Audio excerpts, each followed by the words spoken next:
భారత్ పాక్ మధ్య ఉద్రిక్త పరిస్థితులు తారస్థాయికి చేరుకున్నాయి. గత 2 రోజులుగా పాకిస్తాన్ సరిహద్దు ప్రాంతాలపై డ్రోన్లతో విరుచుకుపడుతోంది. భారత్ రక్షణ వ్యవస్థ డ్రోన్లను కూల్చేసి పాక్కు ధీటుగా సమాధానం చెబుతోంది. నిన్న రాత్రి కూడా బారాముల్లా నుంచి భుజ్ వరకు 26 ప్రాంతాలపైకి వరుసగా డ్రోన్లను పంపించింది. ముఖ్యంగా శ్రీనగర్ విమానాశ్రయాన్ని, అవంతిపుర వైమానిక స్థావరాన్ని లక్ష్యంగా చేసుకుని పంపిన డ్రోన్లను భారత సైన్యం విజయవంతంగా నిర్వీర్యం చేసి సత్తా చాటుకుంది. అయితే పాక్ వరుస డ్రోన్ అటాక్స్ కు భారత్ కౌంటర్ అటాక్ ఇచ్చింది. పాక్ వైమానిక స్థావరాలపై భారత్ వరుస దాడులు చేసింది. పాక్లోని 3 ఎయిర్ బేస్లు నూర్ఖాన్, మురీద్, రఫీకి ఎయిర్ బేస్లపై దాడి చేసింది. నూర్ఖాన్ ఎయిర్ బేస్ సమీపంలో 2 పేలుళ్లు, షార్కోట్ ఎయిర్ బేస్ సమీపంలో మరో పేలుడు సంభవించింది. అంతేకాకుండా పాకిస్తాన్లోని 4 నగరాల్లో భారీ పేలుళ్లు శబ్దాలు వినిపించినట్లుగా అక్కడి ప్రజలు చెబుతున్నారు.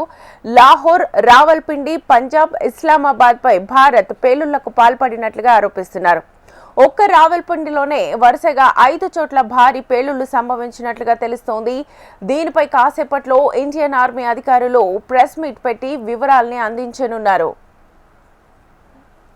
ఇక పాకిస్తాన్లోని రావల్పిండి సమీపంలో ఒకదాని తర్వాత ఒకటి 3 పేలుళ్లు సంభవించాయని పాక్ ఆర్మీ ప్రకటించింది. ఇస్లామాబాద్, లాహోర్, రావల్పిండితో సహా 5 ప్రధాన నగరాల్లో భారీ పేలుళ్లు సంభవించినట్లుగా తెలుస్తోంది. రావల్పిండిలోని నూర్ఖాన్ ఎయిర్ బేస్ సమీపంలో శక్తివంతమైన పేలుడు సంభవించింది. ఇదిలా ఉంటే ఇస్లామాబాద్ నివాసితులు వరుసగా 3 పేలుళ్ల శబ్దాలు విన్నారని తెలుస్తోంది. భారీగా నష్టం జరిగి ఉండొచ్చునని భావిస్తున్నారు. మరోవైపు పోలీసులు రెస్క్యూ బృందాలు ఘటనా స్థలానికి పంపించారు. షార్కోట్లోని రఫీకి ఎయిర్ బేస్ సమీపంలో పేలుళ్ల శబ్దాలు వినిపించాయి. రావల్పిండిలోని వైమానిక స్థావరంపై భారత యుద్ధ విమానాలు క్షిపణులను ప్రయోగించాయని పాకిస్తాన్ ఆరోపిస్తోంది. ఇదే అంశానికి సంబంధించి ఫుల్ డీటెయిల్స్ మా ప్రతినిధి హరికిషన్ అడిగి తెలుసుకుందాం. హరికిషన్, భారత పాక్ సరిహద్దుల మధ్య ఇంకా ఉద్రిక్తత కొనసాగుతోంది. ఏదైతే ఆపరేషన్ సింధూర్ పాకిస్తాన్ తగ్గింపు చర్యలకు పాల్పడుతూ భారతదేశం విరుచుకుపడుతున్నటువంటి పరిస్థితి భారతదేశం సమర్థవంతంగా కోరుతోంది. ఇప్పటికీ కూడా ప్రతిరోజు ప్రెస్ మీట్ ఏమైతే వివిధ దళాలకు సంబంధించి విదేశాంగ ప్రతినిధులతో పాటు రక్షణ శాఖకు సంబంధించినటువంటి ప్రతినిధులు, జమ్మూ సింగ్ కానివ్వండి, లేకపోతే గోపికా సురేష్, వీరిద్దరు కూడా ప్రతినిధి పెడుతున్నారు. ఎక్కడా కూడా ఒకటే మేము స్పష్టంగా చెప్తున్నాం, పాక్ సంబంధించినటువంటి సామాన్య పౌరులపైన దాడులు చేయలేదు. కేవలం ఉగ్ర కార్యకలాపాలు నిర్వహించినటువంటి కార్యాలయాలను మాత్రమే దాడులు చేసుకుని మేము ఆ కార్యాలయాల పైన మాత్రమే దాడులు చేస్తున్నాం. ఇప్పటికీ 9 ఉగ్ర సంస్థలపై కార్యాలయాలపై దాడులు చేశాం. మరొక 12ని గుర్తించాం. వాటిని కూడా ధ్వంసం చేశాం. ఆపరేషన్ సింధూర్ ఖచ్చితంగా కొనసాగుతుందని మాత్రము వారు చెప్పడం జరిగింది. అయితే ఇవన్నీ పట్టించుకోకుండా పాకిస్తాన్ కేవలం భారత్ లో ఉన్నటువంటి సైనిక స్థావరాలను లక్ష్యంగా చేసుకోవడంతో పాటు అలాగే ఎవరికి సామాన్య ప్రజలను లక్ష్యంగా చేసుకొని 5 క్షిపణులతో విరుచుకుపడుతోంది, మిసైల్స్ తో దాడి చేస్తోంది. సో వీటిని సమర్థవంతంగా భారత్ తిప్పుకొడుతున్నటువంటి పరిస్థితి ఉంది. ప్రతిరోజు కూడా పాకిస్తాన్ రాత్రి అయ్యేసరికి ప్రధానంగా ఇండియా పైన విరుచుకుపడుతున్నటువంటి పరిస్థితుల్లో మనం చూస్తాం. న్యూరి, కుప్వారా, పూంచ్, నవాం ఈ సెక్టర్లలో కాల్పులకైతే తెగబడుతుంది. అలాగే జైసల్మేర్, ఢిల్లీలో ఎప్పుడైతే ఈ నగరాల పైన, ఈ ప్రాంతాల పైన పాకిస్తాన్ దాడులకు తెగబడుతుందని చెప్పినటువంటి నేపథ్యంలో మన రక్షణ వ్యవస్థ పటిష్టంగా ఉన్నటువంటి నేపథ్యంలో రాడార్లు ఎవరైతే వారి యుద్ధ విమానాలు అయిపోయినండి, వారి ఫైటర్ జెట్స్ అయిపోయినండి, వారి మన రాడార్లు అవుతున్న వెంటనే అప్రమత్తం చేయడం, అవి ఏ దిశగా వెళ్తున్నాయని చెప్పేసి దానికి సంబంధించినటువంటి పక్కా సమాచారం అందించడంతో ఇమ్మీడియట్ గా ఆర్మీ అంతా కూడా ఆ ప్రాంతాన్ని అలర్ట్ చేస్తోంది. వెంటనే పెద్ద ఎత్తున సైరన్లు మోగుతున్నాయి. ఆ ప్రాంతం అంతా కూడా బ్లాక్అవుట్ అయిపోతుంది. అంటే ఒక్క లైట్ కూడా వెలగకుండా అక్కడి నుంచి వస్తున్నటువంటి ఫైటర్స్ ఎవరైతే జెట్ ఫైటర్స్ ఉంటాయో వాటికి లక్ష్యాలను అనేది కనపడకుండా కింద రాత్రిపూట కేవలం వెలుతురును చూసుకొని ఆ లక్ష్యాలను టార్గెట్ చేసుకుని దాడులు చేసేటటువంటి పద్ధతి ఉంటుంది కాబట్టి, సో ఎప్పుడైతే బ్లాక్అవుట్ అయిపోతుందో ఆ ప్రాంతం అంతా చిన్న చీకటిగా అయిపోతుంది కాబట్టి ఆ మిసైల్స్ తమ లక్ష్యాలను ఎంచుకుంటే ఆ జెట్ ఫైటర్స్ వచ్చి తమ లక్ష్యాలను ఎంచుకొని వాటి మీద దాడి చేయలేక తిరిగిపోతున్నాయి. సో ఇంకోటి లక్ష్యాలను కూడా తప్పించగలుగుతున్నటువంటి పరిస్థితి ఉంది. సో రాత్రిపూట ఈ నేపథ్యంలో పగలు మాత్రం భారత్ విరుచుకుపడుతోంది. రాత్రి ఏదైతే పాకిస్తాన్ డ్రోన్లతో అలాగే మిసైల్స్ తో దాడులు చేస్తుందో దాన్ని పగలే భారత్ అయితే చుక్కలు చూపిస్తోంది. మొన్న 6వ తేదీ అర్ధరాత్రి అసలైన దీపావళి పండుగను పాకిస్తాన్ కు చూపించినటువంటి భారత్ అప్పటి నుంచి ఎప్పుడైతే పాకిస్తాన్ రిటాలియేషన్ సంబంధించి మన మీద దాడులు చేస్తుందో సో ఇప్పుడు భారత్ ప్రతిరోజు పగలే చుక్కలు చూపిస్తున్నటువంటి పరిస్థితి ఉంది. ప్రధానంగా ఏదైతే సైనిక స్థావరాల నుంచి సైనిక ఏరు కేసుల నుంచి ఇటు భారత్ పై దాడులకు పంపిస్తున్నారో వాటిని గురి లక్ష్యంగా చేసుకొని వాటి మీద దాడులు చేస్తుంది. ఇస్లామాబాద్, రాబిన్సిటీ ఈ ప్రాంతాల్లో ఉన్నటువంటి సైనిక స్థావరాలపై కూడా దాడులు చేసి వాటి ఏరు కేసులను కూడా ధ్వంసం చేయడం జరిగింది.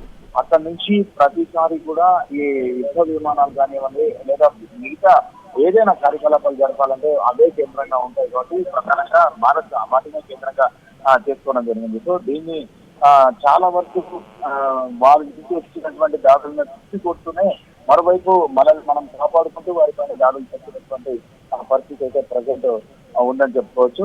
ముఖ్యంగా పాక్ కాల్పులను తీసుకు కొడుతున్నటువంటి భారత బలగాలు జమ్మూ కాశ్మీర్, పంజాబ్, రాజస్థాన్, గుజరాత్ ఎందుకంటే ఇవన్నీ కూడా సరిహద్దు ప్రాంతాలు. ఈ ప్రాంతాల్లోనే కాస్త మనకు నష్టం ఎక్కువగా ఉంది కాబట్టి ఈ ప్రాంతంలో అంతా కూడా కంప్లీట్ గా హై అలర్ట్ ప్రకటించారు. ఎక్కడైనా ఏదైనా చిన్న సమస్య అయినా తమ దృష్టికి కావాలని. మరోవైపు రాడార్ వ్యవస్థకు సంబంధించి ఎప్పుడైతే ఎయిడ్ సంబంధించిన స్ట్రైక్ జరుగుతుందో కంప్లీట్ గా పిక్చర్ వచ్చేస్తుంది కాబట్టి దానికి తీసుకొని మిగతా వాళ్ళందరినీ కూడా అలర్ట్ చేస్తున్నటువంటి పరిస్థితి కూడా ఉంది. సో మనం చూసుకుంటే ఇప్పుడు ఈ యుద్ధానికి సంబంధించి ఇటు ఇండియా సరిహద్దు గ్రామాల్లో కూడా అన్ని గ్రామాల ప్రజలు ఈ ఆర్మీకి మద్దతు ఇస్తున్న సిచ్యువేషన్ కనిపిస్తుంది. ఏది ఏమైనప్పటికీ పాక్తో తలపడతామనే యుద్ధ వాతావరణాన్ని అయితే ఒకటి క్రియేట్ అయింది. సో ఈ నేపథ్యంలో ఇటు తెలుగు రాష్ట్రాల్లో కూడా కొన్ని ప్రాంతాలని సున్నితమైన ప్రాంతాలని హై అలర్ట్ గా ప్రకటించారు. సో దీనికి సంబంధించి అప్డేట్స్ ఎలా ఉన్నాయి?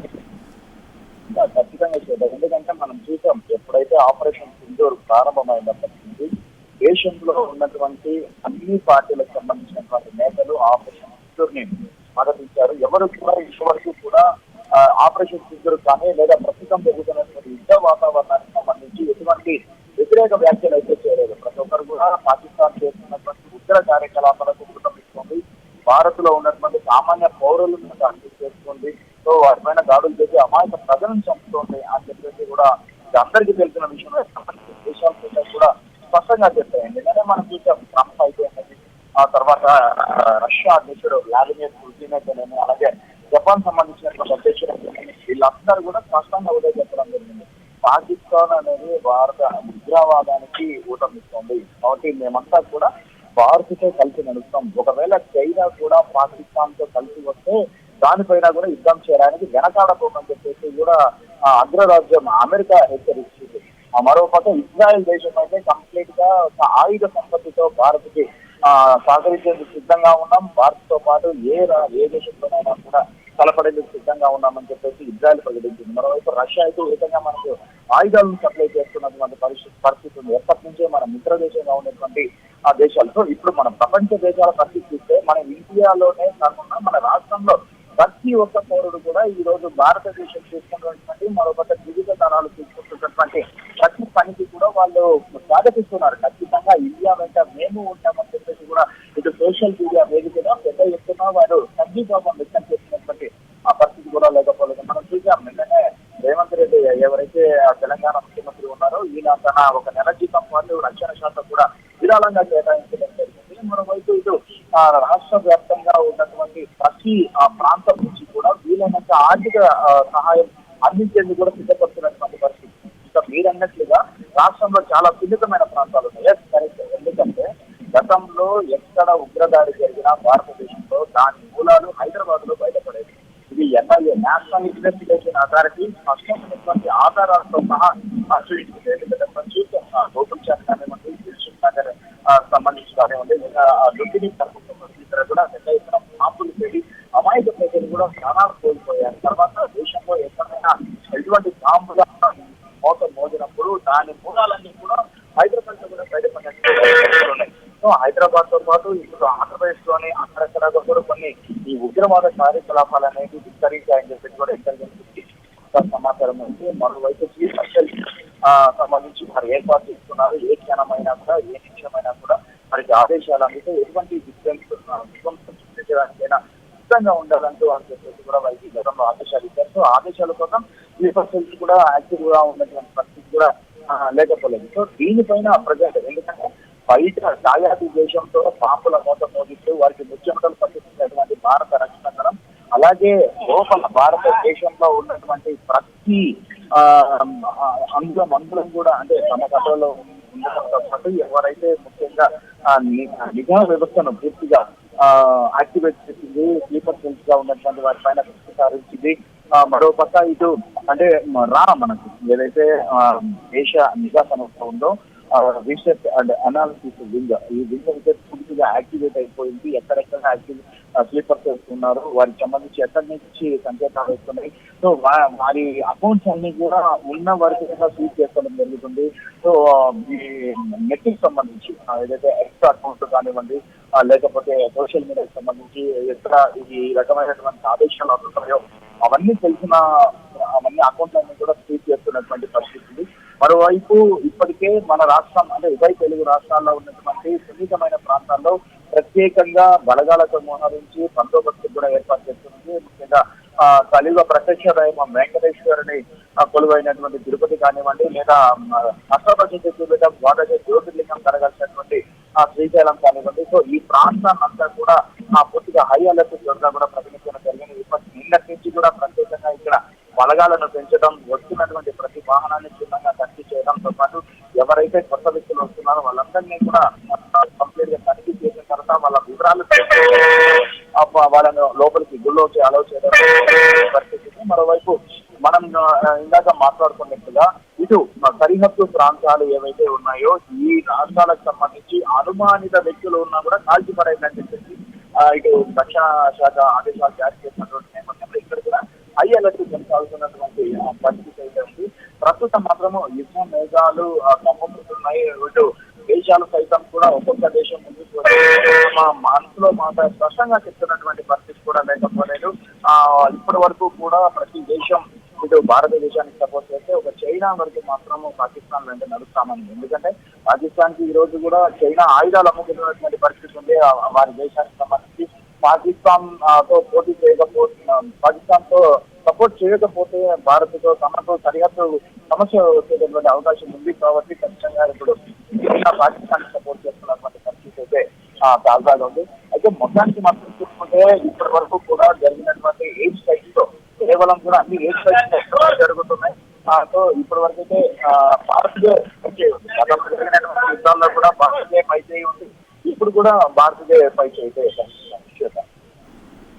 హరికిషన్ అండ్ ప్రధానంగా ఇప్పుడు పాక్ ప్రధాని కూడా సురక్షిత ప్రాంతానికి వెళ్ళిపోయారు. దానికి సంబంధించిన అప్డేట్స్ ఇప్పటివరకే తెలియవు. అండ్ ప్రధానంగా ఇప్పుడు పాక్ రక్షణ శాఖ మంత్రి కూడా కొన్ని వ్యాఖ్యలు చేశారు.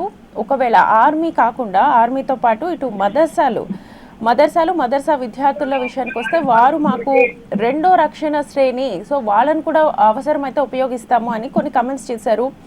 ఈలోపే ఉగ్రవాద శిబిరాలన్నీ కూడా ఈ మదర్సాల పేరుతోనే నడుస్తున్నాయని కామెంట్స్ వస్తున్న టైంలో ఇలాంటి వ్యాఖ్యలు చేయడాన్ని ఎలా చూడొచ్చు అసలు?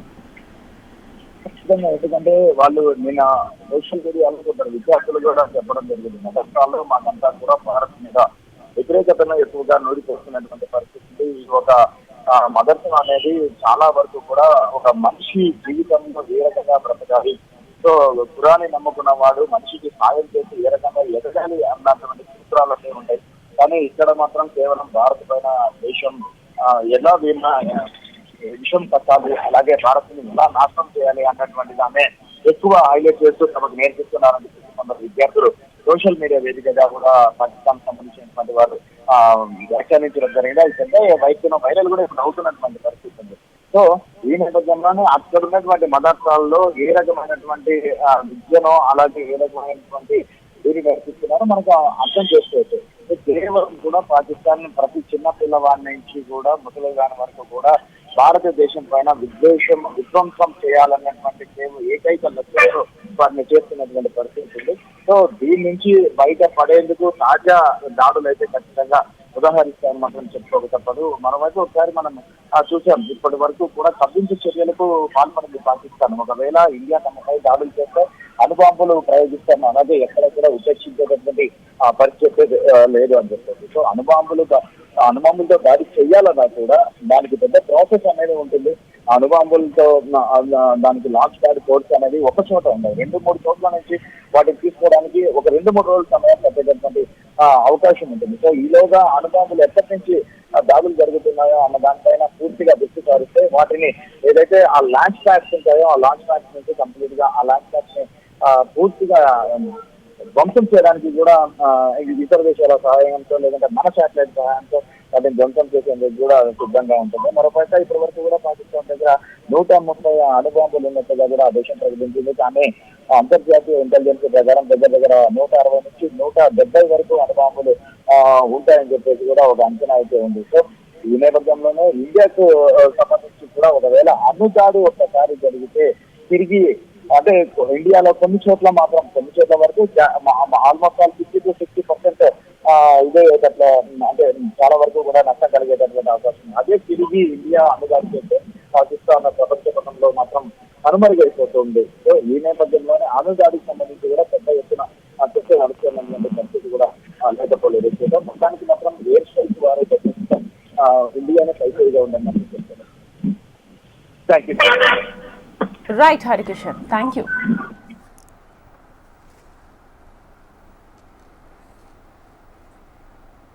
बिल्कुल घर के सामने अभी एक जहाज गुजरा है और ये नूर खान बेस के ऊपर अटैक हुआ है.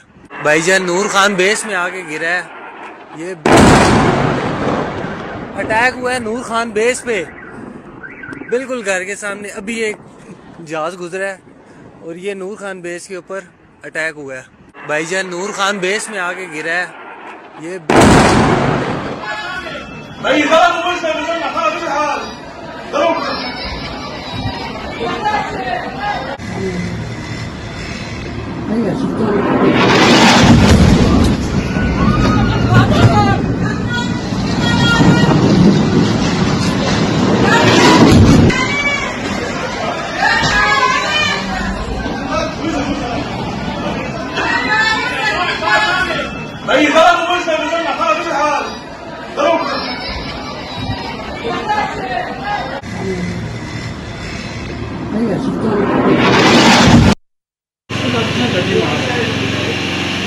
ये देखिए, ये ड्रोन भी हो सकते हैं या वेरी लाइट भी हो सकते हैं, बल्कि कंफर्म ड्रोन है.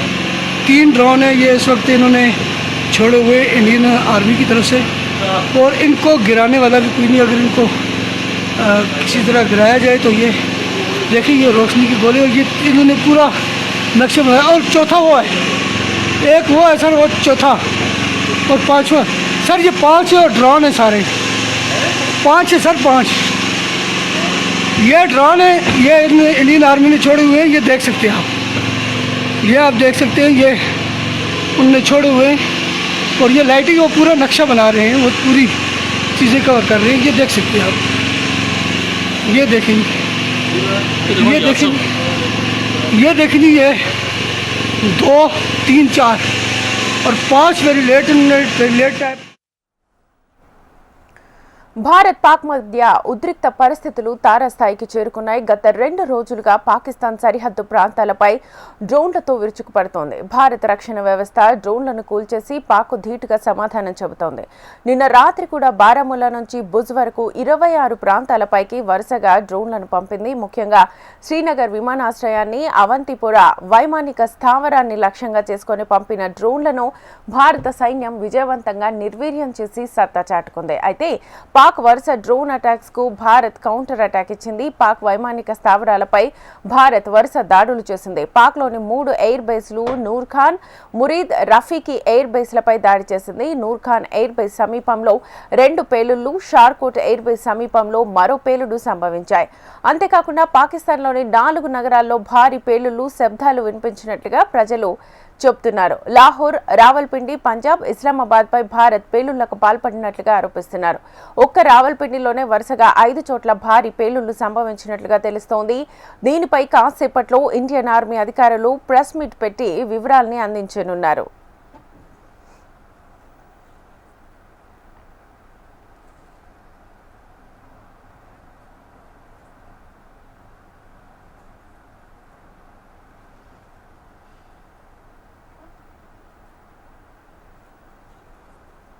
రైట్, ఇక పాకిస్తాన్లోని రావల్పిండి సమీపంలో ఒకదాని తర్వాత ఒకటి 3 పేలుళ్లు సంభవించాయని పాక్ ఆర్మీ ప్రకటించింది. ఇస్లామాబాద్, లాహోర్, రావల్పిండితో సహా 5 ప్రధాన నగరాల్లో భారీ పేలుళ్లు సంభవించినట్లుగా తెలుస్తోంది.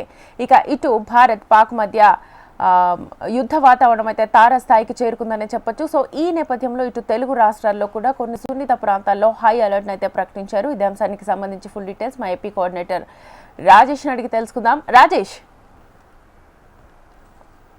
పాక్ మధ్య ఉద్రిక్త పరిస్థితులు తారాస్థాయికి చేరాయని చెప్పవచ్చు. గత 2 రోజుల నుంచి పాకిస్తాన్ సరిహద్దు ప్రాంతాలపై డ్రోన్లతో విరుచుకుపడుతున్న నేపథ్యంలో భారత్ రక్షణ వ్యవస్థ డ్రోన్లను కూల్చివేసి పాక్ కు ధీటుగా సమాధానం చేస్తుంది. నిన్న రాత్రి కూడా పలుచు 26 ప్రాంతాలపై వరుసగా డ్రోన్లు పంపించి దాడులకు శ్రీకారం. అయితే దాని వెంటనే పసిగట్టిన ఇండియన్ ఆర్మీ ఎక్కడికక్కడ ఏదైతే డ్రోన్లు పంపిందో ఆ డ్రోన్లు అక్కడ పూర్తిగా అరికెట్టిన పరిస్థితిగా కనబడుతుంది. శ్రీనగర్ విమానాశ్రయాన్ని, అవంతి వైమానిక స్థావరాన్ని లక్ష్యంగా చేసుకుని పంపిన డ్రోన్లు భారత సైన్యం విజయవంతంగా నిర్వీర్యం చేసింది.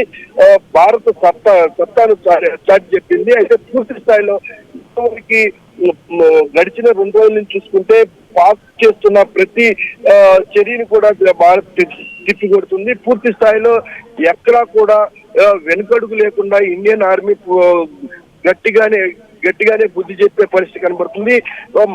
యుద్ధం కొనసాగే పరిస్థితి ఏదైతే ఆపరేషన్ సింధూర్ ని ప్రారంభించారో ఉగ్రవాదులు అని అంచివేసే క్రమంలో పూర్తి స్థాయిలో భారత్ పనిచేస్తుంది. అయితే తిప్పి సామాన్య ప్రజల్ని టార్గెట్ చేసుకొని సామాన్య ప్రజల మీద విరుచుకుపడే పాకిస్తాన్ కూడా ఎక్కడికక్కడ నిర్వీర్యం చేసే పనిలో ఇండియన్ ఆర్మీ ఉంది. ఇందుకు సంబంధించి కూడా నిన్నటి వరకు జరిగిన యుద్ధానికి సంబంధించి ఏదైతే ఆపరేషన్ సింధూర్ లో భాగంగా ప్రతీకార చర్యలు తీర్చుకోవాలని చూస్తున్న పాకిస్తాన్ కు ఏ విధంగా బుద్ధి చెప్పారనేది మరి కాసేపట్లో కూడా మీడియాకి పూర్తి వివరాలను ఇండియన్ ఆర్మీ వివరించింది. దీంతో పాటుగా చూసుకుంటే కేవలం ప్రజా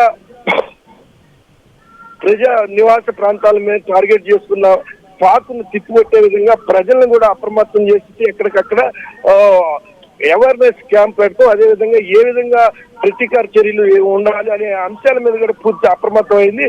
దీంతో పాటు పాకిస్తాన్ లో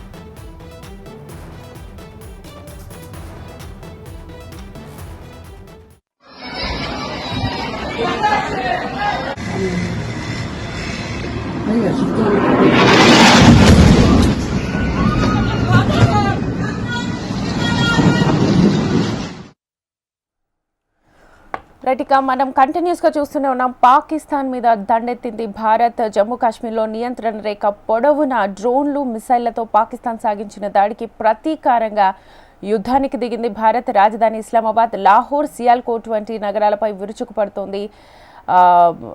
ఇటు పాకిస్తాన్ గురువారం రాత్రి జమ్మూ కాశ్మీర్పై భారీ ఎత్తున దాడికి పాల్పడింది. సో తొలుత డ్రోన్లతో దాడి చేసింది, ఆ తర్వాత మోర్జార్ షెల్స్తో విరుచుకుపడింది, అనంతరం మిసైళ్లను కూడా సంధించింది. ఆల్మోస్ట్ ఇటు కల్నర్ సోఫియా కూడా చాలా క్లియర్గా చెప్పారు, 50 డ్రోన్లు అని చెప్తున్నారు, కానీ ఇటు బార్డర్లోని స్థావరాల్లో ఆల్మోస్ట్ 300 నుంచి 400కు పైగా మిసైల్తో దాడి చేసింది, డ్రోన్లతో దాడి చేసింది. వాటన్నిటిని కూడా భారత సైన్యం చాలా పటిష్టంగా తిప్పికొట్టింది అని చాలా క్లియర్గా చెప్తోంది. సో ఈ నేపథ్యంలో ఇటు పాక్ ప్రధాని కూడా ఇటు బంగాస్లో తలదాచుకున్నారని ఒకవైపు, సురక్షిత ప్రాంతానికి వెళ్ళిపోయారని ఒకవైపు కొన్ని కమెంట్స్ వినిపిస్తున్నాయి. ఇటు పాక్ రక్షణ శాఖ మంత్రి కూడా కొన్ని కమెంట్స్ చేశారు. సో ఇటు మదర్సా విద్యార్థులని కూడా ద్వితీయ శ్రేణి రక్షణ రంగంలోకి దింపుతామని చెప్పి, అంటే పిల్లల్ని కూడా వాళ్ళు ఇందులోకి తీసుకురావడం అనేది కొంచెం వివాదాస్పదమైన కమెంట్స్ అనేది చెప్పుకోవచ్చు. సో ఈ నేపథ్యంలో కొన్ని టర్కిష్ డ్రోన్లను కూడా పాకిస్తాన్ ప్రయోగించింది. వాటి అన్నింటినీ కూడా భారత్ సమర్థవంతంగా తిప్పికొడుతుంది. సో ఈ నేపథ్యంలో ఇటు తెలుగు రాష్ట్రాల్లో కూడా కొన్ని సున్నితమైన ప్రాంతాలను హై అలర్ట్ జోన్స్గా ప్రకటించారు. ఇటు హైదరాబాద్, శంషాబాద్ ఎయిర్పోర్ట్, కూకట్పల్లి, ఇలా కొన్ని ప్రాంతాలు, అలాగే తిరుపతి, తిరుమల, ఇటు విశాఖపట్నం పోర్ట్, ఇలాగా కొన్ని సున్నితమైన ప్రాంతాలని హై అలర్ట్ జోన్స్లో ప్రకటించడం జరిగింది. సో ఇప్పటికే హై అలర్ట్ కొనసాగుతోంది ఎక్కడికక్కడ కూడా. సో కానీ ఎక్కడికక్కడ ఇటు పాకిస్తాన్ ఎప్పుడు దాడి చేసినా కూడా మన భారత ఆర్మీతో పాటు ఇటు బార్డర్స్లో ఉన్నటువంటి స్థానికులు ఎవరైతే ఉన్నారో వాళ్ళందరూ కూడా సపోర్ట్గా నిలిచారు. సో ఇదంశానికి సంబంధించి మా హైదరాబాద్ బ్యూరో రమణ కూడా సిద్ధంగా ఉన్నారు. సో రమణ, ప్రస్తుతం హైదరాబాద్లో కూడా హై అలర్ట్ జోన్, కొన్ని సున్నితమైన ప్రాంతాలు ఇటు శంషాబాద్ ఎయిర్పోర్ట్తో సహా కొన్ని సున్నితమైన ప్రాంతాల్లో కూడా హై అలర్ట్ ప్రకటించింది. బార్డర్లో ఎప్పటికప్పుడు భారత ఆర్మీ అయితే సమర్థవంతంగా తిప్పికొడుతుంది. సో దీనికి సంబంధించి ప్రెస్ మీట్ కూడా కాసేపట్లో ఇండియన్ ఆర్మీ ఇవ్వబోతోంది. అప్డేట్స్ ఎలా ఉన్నాయి అసలు? అంటే నిన్న రాత్రి కూడా మళ్ళీ తిరిగి పాకిస్తాన్ తన రాష్ట్రపతిని ఛార్జ్ చెప్పింది చెప్పాలి. ఎందుకంటే సాధారణ ప్రజలను కావచ్చు, మన ఆస్తులను టార్గెట్ చేసుకుని దాడులు చేసే ప్రయత్నం చేసింది. ఈ క్రమంలోనే ఎదురుదాడి చేసే ప్రయత్నం మన సైన్యం, మన తెలుగు దళాలు చేస్తూ వచ్చాయి. అందులో భాగంగా మనం నిన్న రాత్రి తీసుకున్న తెల్లవారుజామున అక్కడి మెయిన్ ఎయిర్పోర్ట్ ను టార్గెట్ గా చేసుకుని భారత సైన్యం దాడులు చేసినట్టుగా ప్రస్తుతం వార్తలు వస్తున్నాయి. పెద్ద ఎత్తున తమకు సంబంధించిన వైమానిక స్థావరాలపై కూడా భారత్ దాడులు చేసింది. వాటిని మేము సమర్థవంతంగా తిప్పికొట్టామనేటువంటి ఒక విషయాన్ని అయితే పాకిస్తాన్ అధికారికంగా ప్రకటించింది. దాడులు చేశారు కానీ ఇతర నష్టం లేకుండా మేము కాపాడుకోగలిగామంటూ కూడా చెప్పే పరిస్థితి ఉంది. ఏదైనా ప్రస్తుతం మొత్తం గగనతలం మొత్తం కూడా పాకిస్తాన్ మూసివేసింది. అంటే మన ఎఫెక్ట్ ప్రస్తుతం పాకిస్తాన్ తీవ్రంగా పడిందని చెప్పాలి. పూర్తిగా ఎయిర్పోర్ట్లను కూడా మూసివేసిన పరిస్థితి ప్రస్తుతం పాకిస్తాన్ లో ఉంది. చాలా పెద్ద మొత్తంలో లాహోర్ లో కావచ్చు, రావల్పిండి, ఇస్లామాబాద్ లో పేర్లు కూడా వినిపించినట్టుగా అక్కడ స్థానిక ప్రజలు చెప్తున్నారు. ఈ మొత్తం ఆపరేషన్ సంబంధించి మరి కాసేపట్లో ఒక ప్రెస్ బ్రీఫ్ అంటే మనకు మీడియాకు సమాచారం ఇవ్వడానికి రక్షణ శాఖకు సంబంధించిన అధికారులు సిద్ధంగా పోతున్నారు. ఏదేమైనా అంటే ప్రస్తుతం అయితే ఇంకా అంటే యుద్ధం లాంటి పరిస్థితే ఉంది. ఇప్పటివరకు ఇంకా అధికారికంగా యుద్ధం ఎవరు ప్రకటించలేదు కానీ ఆ స్థాయిలో ప్రతిదాడులు కొనసాగుతున్నాయి. తీవ్ర ఉద్రిక్త పరిస్థితులు మనకు సరిహద్దు ప్రాంతాల్లో కనిపిస్తున్నాయి. ఓవైపు తీవ్రమైన కాల్పులకు పాకిస్తాన్ తెగబడుతూనే ఉంది. సాధారణ పౌరులు కూడా గాయపడినట్టుగా నిన్న ఆల్రెడీ మన సైన్యం ప్రకటించింది. ఇప్పుడు అంటే రాత్రి కూడా సేమ్ అదే సీన్ అంటే రిపీట్ అయింది కాబట్టి కొంత పాకిస్తాన్ మనపై మన సాధారణ పౌరులను టార్గెట్ చేసుకుని ఈ దాడులు కొనసాగిస్తున్న పరిస్థితుల్లో మన భారత సైన్యం అయితే గట్టిగా సమాధానం చెప్తున్న పరిస్థితి ప్రస్తుతం ఉంది. ఇప్పుడు ప్రస్తుతం అయితే పరిస్థితి కొంత సీరియస్ గానే ఉంది. అయితే పాకిస్తాన్ ను ఎటువంటి పాకిస్తాన్ సంబంధించి అసలు ఎలాంటి అవకాశం ఇవ్వకుండా పూర్తి స్థాయిలో మన సైన్యం అయితే చాలా పెద్ద ఎత్తున దాడులు కొనసాగిస్తున్న పరిస్థితుల్లో పాకిస్తాన్ కొంత ఇబ్బంది పరిస్థితుల్లో ఉందని చెప్పాలి. పాకిస్తాన్ సంబంధించిన అంటే ఎవరైతే అది ప్రధాని కావచ్చు, ఆ తర్వాత రక్షణ శాఖ మంత్రులు అంతా మాట్లాడిన సందర్భంలో కూడా వారు కేవలం మేకపోతు గాంభీర్యం ప్రదర్శించే ఒక ప్రయత్నం చేస్తున్నారు తప్ప నిజానికి చాలా పెద్ద మొత్తంలోనే పాకిస్తాన్ కి ఈరోజు నష్టం జరిగినట్టుగా తెలుస్తుంది. ఒక బాలిస్టిక్ క్షిపణికి సంబంధించి కూడా ఈ రోజు ఇండియా సైన్యం కూల్చినట్టుగా చెప్తారు తెల్లవారుజామున. దాన్ని కూడా ప్రయోగం చేసే ప్రయత్నం చేసినప్పుడు దాని వెంటనే గగనతలంలోనే మన ఆర్మీ, మన ఎయిర్ ఫోర్స్ టీమ్స్ వాటిని కూల్చివేశాయి. మనకు ఉన్నటువంటి అత్యాధునిక టెక్నాలజీ ద్వారా వాటిని కూల్చివేశాయి. ప్రస్తుతం అంటే హోరాహోరీగా అయితే పోరు కొనసాగుతోంది. ముఖ్యంగా అంటే గగనతలాన్ని ఏదైతే గగనతలాన్ని టార్గెట్ చేసుకుని దాడులు చేసిన క్రమంలో పూర్తిగా వారి వైమానిక స్థావరాలను టార్గెట్ చేసుకుని మన సైన్యం దాడులు చేసింది కాబట్టి ఇప్పుడు వారికి తీవ్ర స్థాయిలో నష్టం జరిగినట్టుగా తెలుస్తోంది. లాహోర్ సంబంధించిన విమానాశ్రయాన్ని పూర్తిగా మూసివేశారు. అప్పటికే ఇక్కడ విమాన సర్వీసులు నడుస్తున్నట్టు తెలుస్తుంది. వాటిని కూడా నిలిపివేసి ప్రయాణికులందరినీ కూడా పంపించేందుకు సమాచారం అవుతుంది. ప్రస్తుతం అంటే ఈ ఎఫెక్ట్ మనకు మొత్తం భారతదేశంపై ఉండే అవకాశం ఉండే నేపథ్యంలో భారతదేశంలో ఏవైతే మెయిన్ గా సెక్యూరిటీ జోన్స్ ఉంటాయో ఆ ప్రాంతాలను పూర్తిగా అప్రమత్తం చేశారు. విమానాశ్రయాలు కావచ్చు, లేదంటే మన రక్షణ సంబంధించిన కార్యాలయాలు ఉండే ప్రాంతాలు ఇవన్నింటి కూడా పూర్తి స్థాయిలో అప్రమత్తం చేశారు. అక్కడ హై అలర్ట్ ప్రకటించారు. ప్రస్తుతం హైదరాబాద్ కూడా రెండవ ఈ సెక్యూరిటీ జోన్ లో ఉంటుంది కాబట్టి హైదరాబాద్, వైజాగ్ ఇవన్నీ కూడా ప్రస్తుతం పూర్తి స్థాయిలో అప్రమత్తం చేసిన పరిస్థితి కనిపిస్తోంది. ఇంకా వారు దాడి చేస్తే ఆ దాడిని తిప్పికొట్టేందుకు కూడా మన రక్షణ వ్యవస్థ సిద్ధంగా ఉంది కాబట్టి ప్రస్తుతం అయితే పూర్తి స్థాయిలో హోరాహోరీగా అటు ఇరు పక్షాలు కూడా ఒకరిపై ఒకరు దాడులు చేస్తున్నాయి. భారత సైన్యం అయితే చాలా పై చేసి సాధించని చెప్పాలి. వారి ఎయిర్ బేస్ లను ముఖ్యంగా వారి వైమానిక స్థావరాలను టార్గెట్ చేసేసుకున్నైతే దాడులు కొనసాగిస్తూ రావడం ప్రస్తుతం పాకిస్తాన్ కు చాలా ఇబ్బంది కలిగి మారింది. రైట్ రమణ.